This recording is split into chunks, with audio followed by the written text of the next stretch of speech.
ጉድ ፈላ ዘንድሮ ነው የምልህ። ማንቸስተር ሲቲ ማርክ ጉሄሂን ሂር ዊ ጎ ማን። እሺ አሁን በዚህ ቪዲዮ ሼባውን ላብሽቅ ወይስ ማንቸስተር ሲቲ ላድርቅ? እንደውም ሁለቱንም ነው ማድረግ። መጀመሪያ ሼባው ማን ነው? እንግሊዝ ውስጥ እንደ ሊቨርፑል ስኬታማ ትንሽ ክለብ የለማ። ዳየር ገባሻለ? ዋንጫ ብር ደስታን አይገዛም እንደሚባለው ማን ነው? ዋንጫ ስኬትን እንጂ ሀያልነትን አይገዛም ማንዬ። ከማን ሲቲ እና ከሊቨርፑል ይሄ ተጫዋች የሚያስፈልገው ማን ነው? ሊቨርፑል ገባ አይደል? ሰመር ላይ ያለፈው ሰመር ጠብቃለሁ ሲል ማንቸስተር ሲቲ እፈፍ። ልክ እንደ ዙቢሜንዲ ልክ እንደ ካይሴዶ፣ ልክ እንደ ላቪያ ሁሉም እኮ ነው። ዋንጫ ያለሽ ስፐርስ ነሽ። ሁሉም ነው ካንቺ የሚወስደው። ስኬት ሀያልነትን አያመጣም አባቴ፣ ሀያልነትን አያመጣም። በቃ የተናቅሽ ክለብ ነው። የፈለገው ዋንጫ ብትበይ ማለት ስታሳዝኝ። ማንቸስተር ሲቲ ግን ምን አይነት ሲሪየስ የሆነ ክለብ ነው እንዴ! ያለፈው አመት 12 ጌም ፔፕ ሲሸነፍ ግን አቅለ መናገር ማን ነው ይሄ ፔፕ ላይ ጥያቄ ምልክት የሚያስፈጥር ነገር ነው። ይሄኛውን ስላደረገ ብቻ ሁሌ ነው የሚያደርገው። የሄደበት ክለብ በሙሉ ምንም ችግር ሲገጥመው ገንዘብ ማፍሰስ። እኛ ዴክለር ራይስን ብንከስር ኖሮ ሌላ 100 ሚሊዮን ማውጣት እንችላለን ወይ? ኖ። እናንተ ግን በየትራንስፈር ዊንዶው አንድ ሰው ብትከስሩ ኖርማል ነው። በየትራንስፈር ዊንዶው ሊቨርፑል 500 ሚሊዮን አወጣ፣ አልተሳካለትም። እሱን ለማስተካከል ተጫዋች ማስፈረም ቢኖርበትም አይ ቆይ ጠብቅ ከፕላናችን ጋር ፋይናንሻል ፕላን ምናምን ይባላል። እናንተ ጋር አንካችሁ ተፍታላችሁ። ኖርማል 300,000 ነው ይከፍሉታል እየተባለ ያለው 300,000 ሊከፍሉት ከቫንዳይክ እኩል ከቫንዳይክ እኩል። አረ ማን ሲቲ እኮ ግፍ እኮ ነው የምትሰሪው። ለነገሩ አሪፍ ነው። ደጋፊዎችሽን ሞራል ስጪ። ማንም ሰው እንዲያለቃቅስ አልፈልግም። ምርጥ ሆነሽ ሚዜ ትሆኛለሽ ነው ምሽ። ገንዘብ ዋንጫን አይገዛም። ገባሽ አይደል? ብቃትም ያስፈልግሻል። ያው ፔፕ ብቃት አለው። ገንዘብም በጣም ያወጣል። ስለሌላው ገንዘብ እንዳያወራ ማን ችግሮቹ እንዳለ በገንዘብ ነው የሚፈታው። ግን ሚዜ ይሆናል። አሪፍ ቶክሲዶ አምጡለት። ልክ እንደ ሰሜኞና ጉሄሂማ ገባሽ አይደል? ኩስኖቭና ጉሄሂን አርገሽ ትቀጥያለሽ፣ ትሮጫለሽ፣ ሚዜ ትሆኛለሽ። ያራድዬ ልጅ በነገራችን ላይ ጀማው የማርክ ጌ ዝውውር ማለት ነው ማርሽ ቀያሪ የሆነ ዝውውር ነው። ምክንያቱም ማንቸስተር ሲቲ በዋንጫ ፉክክር ሂደቱ ላይ ምን ያህል ሲሪየስ እንደሆነ የምንመለከትበት በዚህ ዝውውር ነው። የምሬን ነው የምላችሁ። ለምን ወሳኝ የሆኑ ተከላካዮቹን ባጣቅስበት ማለት ነው አስፈላጊ የሆነ ተከላካይን ያገኙ እጅግ ወሳኝ የሆነ ለዛም በነገራችን ላይ እና ሊቨርፑል ይሄን ልጅ እጅጉን ይፈልጉት ነበር፣ እኛም እንፈልገዋለን የሚል ጭምጭምታ ነበረ። ጀሞ የተረጋገጠ አንድ እርምጃ የሄደ ባይሆንም ባየር ሙኒክም እንደዚህ ይፈልጓል የሚል ሰፊ መረጃዎች ነበሩ። ግን ማንቸስተር ሲቲ ምን ያህል ሲሪየስ እንደሆነ የምታውቁት ይህ ልጅ ኮንትራቱ ሊያልቅ የቀረው 6 ወራት ብቻ ሆኖ 20 ሚሊዮን ፓውንድ ለመክፈል ተስማሙ። በቃ ለምን ካለበት አሁን ላይ ችግር አይበስም። ለምን ወሳኝ ተጫዋቾቹን አጥቷሉ እነ ጋቫርዲዮልን ጨምሮ ማለት ነው በሲቲ ቤትና ይሄ ልጅ መምጣት አለበት። ዋንጫ ተፎካካሪ መሆንና ዋንጫ መፎካከር ሳይሆን የማሸነፍ እቅድ እንዳላቸው የሚያሳያችሁ የዚህ ልጅ ዝውውር ነው። በቃ የምሬ ነው የምላችሁና አርሰናል ይሄንን አይቶ ምን ያህል በነገሮች ላይ ሲሪየስ መሆን እንዳለበት እንረዳለን። ጀማው በነገራችን ላይ በሲቲ ቤት ሌላ የተሰሙ አስደሳች መረጃ ምን መሰላችሁ? ሩበን ዲያዝም እንግዲህ ከጥቂት ሳምንታት በኋላ ሜዳ ላይ እንመለከተዋለን። በጣም ከጉዳቱ በሰፊው አገግሞ እየመጣ ይገኛል የሚል መረጃ እየወጣ ይገኛል። ጀማው ለማንኛውም ዘንድሮ በጣም ሲቲና ጋርዲዮላ ዋንጫ ለማሸነፍ ቁርጠኛ እንደሆኑ ማሳያው ጨዋታን በማሸነፍ ብቻ ሳይሆን ተጫዋች ሲጎዳበት ደግሞ በዝውውር ላይ ያሳየው ያለው ቁርጠኝነት በቃ ለዚህ ግልጽ ማሳያ ነው። ለማንኛውም ዘንድሮ የምንፋታ እንዳይመስል በዋንጫ ፉክክር ሂደቱ ላይ አናዳምጠ። ይመቻችሁ። ገና ለገና ጠፉ ብለ ያራዳ ልጅ ማለት ነው።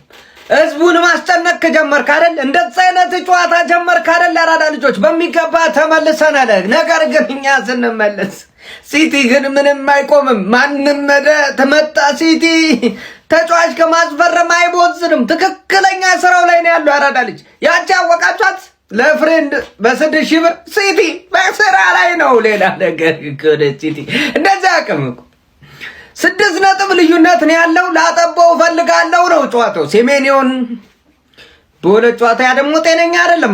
ቦርንሞዝ ቤት ውስጥ አይልካል መጥቶ ምን አለ እዚህ ቤት ልክ ይመጣዋል አለ። አሁን ደግሞ ጉሄን ያራዳ ልጅ እነ ፍሬንድ ክረምት ላይ ምናምን በነፃ ያገኛል። በጣም ነፃሽ ቀለጠመው ያራዳ ልጅ 20 ሚሊዮን ነው የማይገመት ሂሳብ። እኔ ምንድነው ሲቲ ምንድነው የጀመርከው? እሺ ምንድነው? በነገራችን ላይ ለልጁ ትልቅ ለመፈረሙ ትልቁ ምክንያት ነው ተብሎ እንግዲህ የተጠቀሰ የሚገኘው ሳምንታዊ ደምዙ ነው ማለት ነው። 50,000 ፓውንድ ነበረ የሚከፈለው በእንትን ቤት በክሪስታል ፓላስ ቤት። እዚህ ደግሞ 300,000 ነው ያጣጠፉት።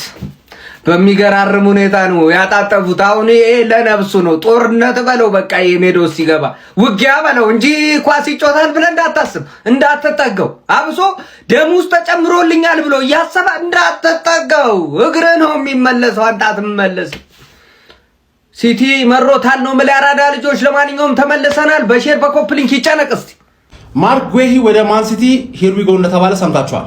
ኦሊቨር ግላዝነርም ሰመር ላይ እንደሚለቅ ግልጽ አደረገ ማለት ነው። ይሄ ቪዲዮ ለማንቼ ደጋፊ ነው። በተለይ በዚህ ሳምንትማ ማለት ነው አንድ የአርሰናል ደጋፊ ማንቼን መናገር የለበትም። ማንቸስተር ሬድ እንደሆነ ያሳየናል። ገባር ወይም ራሳቸው መጥተው ብሉ ነው ብሎ ይናገራሉ ገና ካሁኑ ማለት ነው። ለውጥ የለውም። ተጫዋቾችሽ በዚህ ሳምንት ላንቺ ሳይሆን ለኔ ነው የሚታዘዙት፣ ላንቺ ሳይሆን ለኔ ነው የሚጫወቱት። አላይሽም እንደ ቸልሲ ተቃራኒ እየቋጠሩ ቸልሲ ግን ለኛ ነው የተጫወተው። ከዛ ለኛ መተን ማስቀየም ነው። ልክ እንደዛማ ትጫወች ይልናለሽ። እኔ አልናገርም እስከዛ ድረስ ተሸነፊና ሳምንቱን ሙሉ ያፈንኩትን ነው ማድረግሽ። እስከዛ ድረስ ግን ይሄንን ነገር ስላንቺ እንዴት እንደሚመለከትሽ ድንገርሽ። ማርኬት ላይ ብዙ ማናጀሮች አሉ። አሁን እንደ የዛሬ 6 ወር ማንም አልነበረም። አሁን ግን ያገራል። ማሬስካ አለ፣ ዣቢ አሎንሶ አለ፣ ሉዊስ ኤንሪኬ ራሱ ለቃለው እያለ ነው። ግላዝነር አለ። 4 ኦፕሽን ከአራቱ ኦፕሽን ቤስት የሚባለው ግላዝነር ላንቺ ቤስት የሚባለው ግን ማሬስካ። ለምን ሉዊስ ኤንሪኬ እና ዣቢ አሎንሶ ላንቺ ቤስት እንደማይሆኑ ልንገርሽ። በተለይ ሉዊስ ኤንሪኬ ይመጣና ለቦርዱ በእርግጠኝነት ክብር ያለው አሰልጣኝ ነው። ስም አለው። ስም ያለው አሰልጣኝ ቸልሲና ማን ዩናይትድ አይመጣም። ማን ዩናይትድ ግን ከቸልሲ ቢያንስ የሚሻለው ደጋፊዎቹ ለመፎገር ራሱ ስኬት ያስፈልጋል። የቸልሲ ባለቤቶች ጉዳያቸው አይደለም። ኮንፈረንስ ሊግ ይሰጡሃል፣ አለቀ። ፕሪሚየር ሊግ መብላት ፍላጎታቸው ኢኒዮስ ግን ቢያንስ ፕሪሚየር ሊግ መብላት ይፈልጋል። በፋራም ባራዳም አድርጎ ዋና ገንዘብ ነው። ገንዘብና ሁለተኛ ፕራዮሪቲ ደግሞ ዋንጫ። ስለዚህ እሱን ማሳካት እንዲችል ኢንሪኬን ብታመጡት ኢንሪኬ በእርግጠኝነት አንደኛ ኮንትራት እስኪያልቅ ያለ መባረር መብት ይጠይቃቸዋል። ብትሰጡት ምርጥ ነው።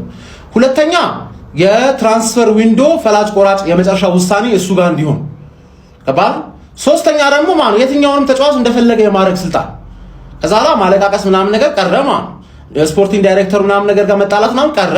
ሰውየው ቡድኑን አፍርሰህ ተመልሰህ ገንባ እንድትሉት እንደዚህ ካረጋችሁ ማሬስካ አንደኛ፣ ሉዊስ ኤንሪኬ ሁለተኛ፣ ዣቢ አሎንሶ ሶስተኛ፣ ግላዝነር አራተኛ ኦፕሽናችሁ ግን የማንቸስተር ዩናይትድ ባለቤቶች እንደዚህ ማድረግ ስለማይፈልጉ በእርግጠኝነት የምታደርጉት እንደሆነ ስለሚታወቅ የሚሰጥህ ተጫዋቾች የምትፈልገውን ተጫዋቾች ለማምጣት እንሞክራለን። ከተሳካ ተሳካ፣ ካልተሳካ አልተሳካም። ባለህ ግን አብቃክተህ ቀጥል። በዚህ ደግሞ አንደኛ ልምድ ያለው ማሬስካ። በሁለቱም ኦፕሽን ብትሄዱ ከማሬስካ የተሻለ ማናጀር አታገኙ። ግን በዚህኛው ኦፕሽን ግላዝነር ሁለተኛ ነው።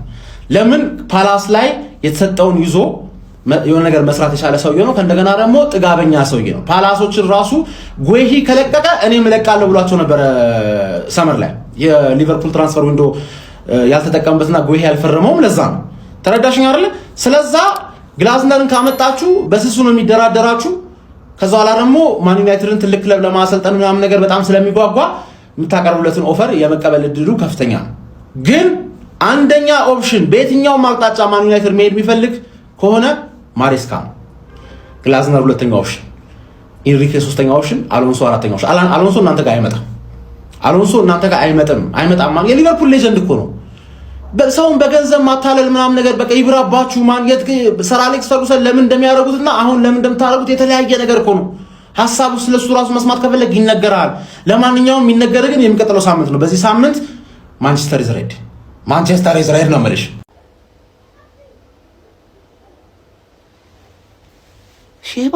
ሼባው አስበላው፣ ልጁን ማርገጌን አስበላው። አንተ አፈራባ ብላ አንተ ቅሌታም ሽማግሌ። እኔ እኮ አንተ ታስፈርመዋለህ ብዬ እኮ አፌን ከፍቼ እኮ የተቀመጥኩት።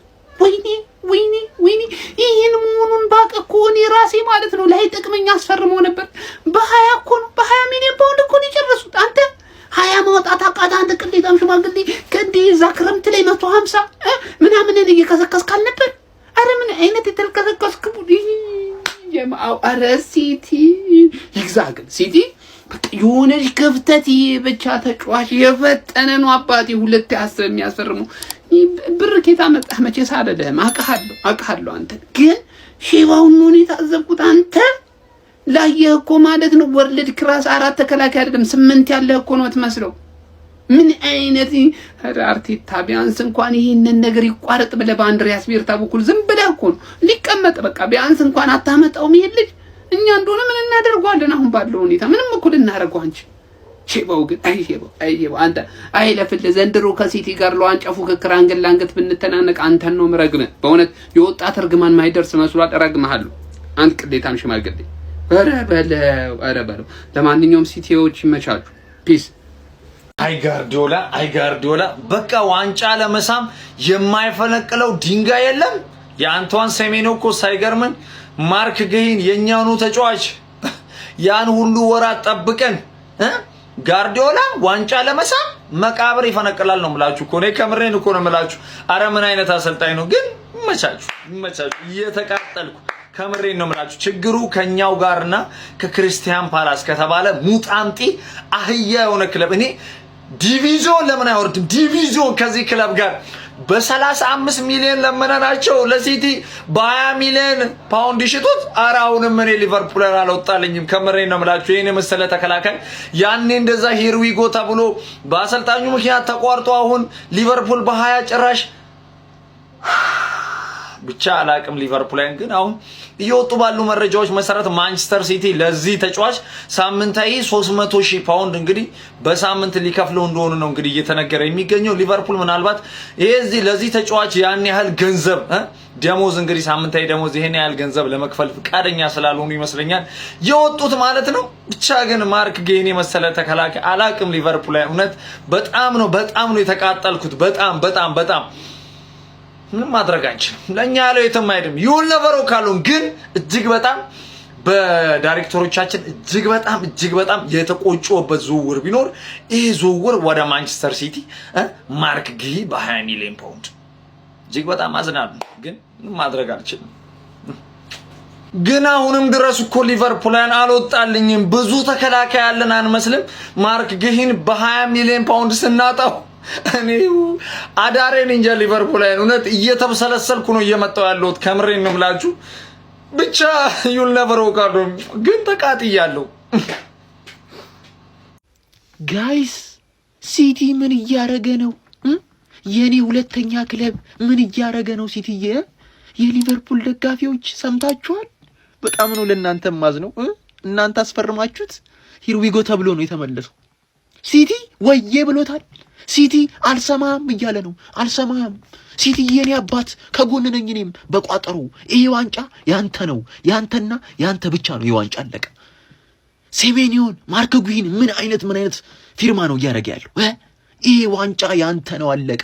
አሁን ያሁኑን ሲቲ እንደዚህ አንድ ተጫዋች ስላስፈረመ እንደዚህ የምትፈሩት የምራችሁን ነው? ስንተኛ ዓመታችን ነው ሲቲን ስንፎካከር? ኬቨን ደብሩይና ፕራይም፣ በርናንዶ ሲልቫ ፕራይም፣ ኤርሊንግ ሃላንድ ፕራይም፣ አሁንም ፕራይሙ ላይ ሮድሪ ፕራይም። እነዚህን ተጫዋቾች እኮ በያዘበት ሰዓት እኮ በሁለት ነጥብ በልጦን ነው የተፎካከር ነው እኮ ስኳድ ሳይኖረን ዊሊያም ሳሊባን አተን የፊት መስመር ሳይኖረን በስንት ጉዳት እኮ ስኳዳችን እየማቀቀ ስንፎካከረው የነበረን ሰዎች ነን። አሁን አንድ ከክርስቲያን ፓላስ እና አንድ ከበርንማውዝ የሆኑ ተጫዋቾችን አመጣና ጊዜው ላይ ሻይን ያደረጉ ተጫዋቾችን እንዴ ያዙ ይልቅ ምንድነው? ዘውድና ጎፈር ተጫውተን እኮ አይደለም አንደኛ ይሆን እያሸነፍን ነው እንዴ? ምንድነው ክሬዲት የምታሳጡን? የሆነ ተጫዋች ሲቲ ጥሩ ስላልሆነ ብቻ የመራን የሚመስላችሁ ሰዎች አሉ። እኛ ጥሩ ስለሆነን ነው የመራነው፣ ሲቲ ጥሩ ስላልሆነ ብቻ አይደለም። በቃ ረፉ ዴ አስፈረሙት አይደለ? ዞሮ አትበሏት። ዘንድሮ ማለት በምንም አይነቱ በፍጹም አትበሏት። ማንንም ብታመጡ ኢሮፕ ላይ አለ የተባለ ተጫዋች አትበሏት። ዘንድሮ ከኛ ያልፍም አትበሏት። ግን ማደንቅላችሁ ማለት ነው የሲቲ አመራሮች የሲቲ ፉትቦል ግሩፕ ይሄ ኮሬክቲቭ አክሽናቸው ማለት ቡድናቸውን ለማስተካከል በቃ ይሆናል አይደል የሚሄዱበት ርቀት በቃ ኢሚዲየትሊ ነው በቃ የሆነ ነገር መጋፈጥ ካለባችሁ የሚጋፈጡት ማለት ነውና የሴሜኒዮ ዝውውር በምን አይነት ቅጽበት እንዳለቀ ታውቃላችሁ። አሁን የኛው ደግሞ ጭራሽ ሊቨርፑል ምናምን ከኛ ከስንቱ ጋር እየተያዘ የፈጠነ ማለት ነው። እና ይሄ ኮሬክቲቭ አክሽናችሁ ቡድናችሁ ያለበትን ክፍተት አይቶ ለማስተካከል የሚሄዱበት ርቀት የማናችንን ቡድን አርሰናል፣ ሊቨርፑል፣ የትኛውን ቡድን እኔ በዚህ ልክ ማለት ነው በዚህ ልክ ርቆ ይሄዳል ብዬ አላስብም። ኢሚዲየትሊ በቃ እንደዚህ ደግሞ በውድ ምናምን ቢሆን እኮ እሺ ይሆናል አይደል ትን አንደርስታንደብል ይሆናል ቢያስ ግን ተጫዋቾቹ የሚገመቱበት ሌላ ሲቲ የሚያስፈርምበት ሌላ ማለት የፔፕ ጋርዲዮላ ኢንፍሉዌንሻል አለበት ብዬ ነው ማስበው እንጂ የሴሜኒዮም የሪያን ቼርኪ የተገምቶ ኤክስፔክቴሽን እንትኑ ሌላ በጣም ብዙ ነበር ያስፈረሙበት ግን ዋጋ ታውቃላችሁ። አሁን ደግሞ የዚህኛው ጭራሽ የሆነ በቃ አንኤክስፔክትድ በሆነ ዋጋ ነው ያስፈረሙት። ይሄን ነገር አደንቅላችኋለሁ ግን አትበሏት። ምንም ቢፈጠር አትበሉ።